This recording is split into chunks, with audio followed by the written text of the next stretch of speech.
I'm Dr. Carrie Heineman, and I'm here today to talk to you about winter squash. As you can see, winter squash comes in a large variety of shapes and sizes, and they all taste a little bit different. This is a spaghetti squash. You can roast spaghetti squash, and the flesh will turn into long strings that are similar to spaghetti, so you can serve that up like you would spaghetti and top it with your favorite sauce. This is a beautiful delicata squash. I love to serve this by roasting it and topping it with a little bit of cinnamon, but if you wanted more of a savory taste, you could add sage or marjoram. This is an acorn squash. This is delicious roasted and stuffed. You can stuff it with things like raisins and walnuts and apples to make another delicious side dish. This is a butternut squash, which we love to roast. We cut it into cubes and roast it in the oven and then blend it with a little chicken broth to make a soup. And finally, this is a Hubbard squash. Hubbard squash is delicious roasted, and I've also had Hubbard squash in the form of a pie before. It tasted a lot like pumpkin pie that we have at Thanksgiving.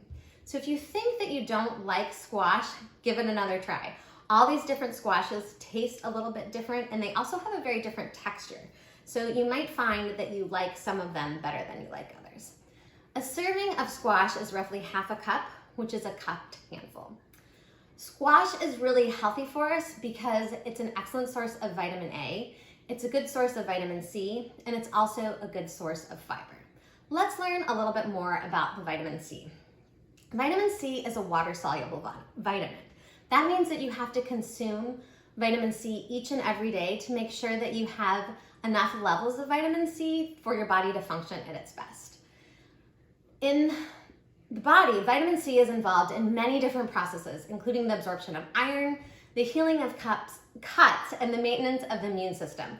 That's why during the winter, we say that it's important to eat things like oranges or squash so that you have enough vitamin C to make sure that your body can protect itself from things like colds and the flu. Vitamin C also acts as an antioxidant. Free radicals are unstable molecules that are created after exposure to things like sunlight or chemicals or smoke.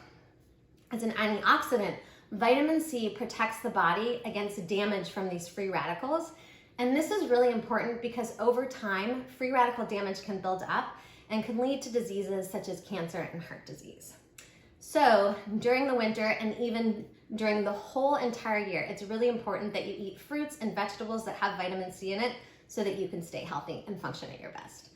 Winter squash is actually planted in the spring or summer, and it grows on a vine, but it's not harvested until the fall or winter.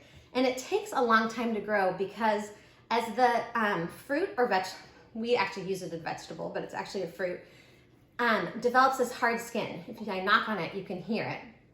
And that helps protect it and keep it stored well in the winter so that you can consume it. At the store, you want to look for squash that has a dull skin, kind of like this Hubbard squash, and that feels heavy for its size. So you want to pick up some different squashes and weigh them in your hands. The ones that's heavier is going to have more flesh inside, and it's going to have a sweeter taste. We've also talked about that comparing of weights when we talked about melons and when we talked about oranges. Finally, let's learn some fun facts about this fruit or vegetable. So squash is one of the oldest cultivated crops in the Western Hemisphere. Squash was originally cultivated solely for the seeds because in ancient times, squash actually had a really bitter taste and it didn't have a lot of flesh. It was mostly seeds. Finally, even though we use squash like a vegetable in the kitchen, like we were talking about it as a side dish and eating it at dinner, it's actually a fruit when you talk of it botanically because it has seeds inside and grows on a vine. Thanks for learning with us today.